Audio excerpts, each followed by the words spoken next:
നരകം ഒരു യഥാർത്ഥ സ്ഥലമാണെന്ന് മുൻ സാത്താൻ ആരാധകനായ ജോൺ റാമീറസ് പറഞ്ഞിട്ടുണ്ട്.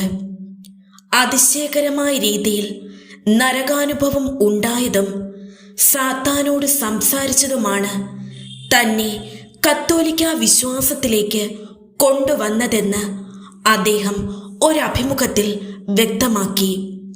സ്വന്തം പിതാവാണ് 8-ാം വയസ്സിൽ ജോണിനെ സാത്താൻ ആരാധനയിലേക്ക് കൊണ്ടുവന്നത്.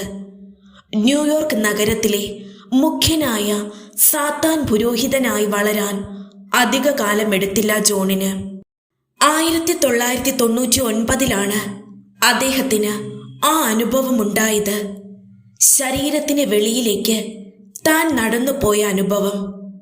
ആ അനുഭവത്തിന്റെ തീവ്രതയിൽ അദ്ദേഹം നരകം കണ്ടു. സാത്താനുമായി സംസാരിക്കുകയും ചെയ്തു.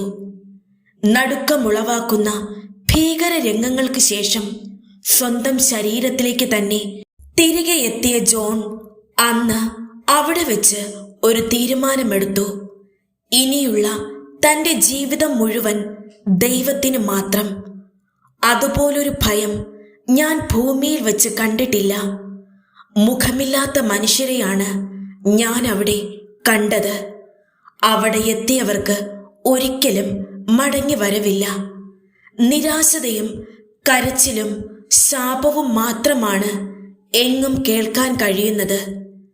എന്തുമാത്രം ഇരുട്ടാണെന്നോ അവിടെ. സ്വന്തം കൈ പോലും നമുക്കവിടെ കാണാൻ കഴിയില്ല. അഭിമുഖത്തിൽ അദ്ദേഹം പ്രേക്ഷകരോടായി പറഞ്ഞത് ഇതാണ്: സാത്താൻ നിങ്ങളെ ഒരിക്കലും സ്നേഹിക്കുകയില്ല. നിങ്ങൾ ദൈവത്തിന്റെ സാദൃശ്യത്താൽ സൃഷ്ടിക്കപ്പെട്ടവരാണ്. നിങ്ങൾ എപ്പോഴും ഈശോയെ ഓർമ്മിക്കുക, പ്രാർത്ഥിക്കുക.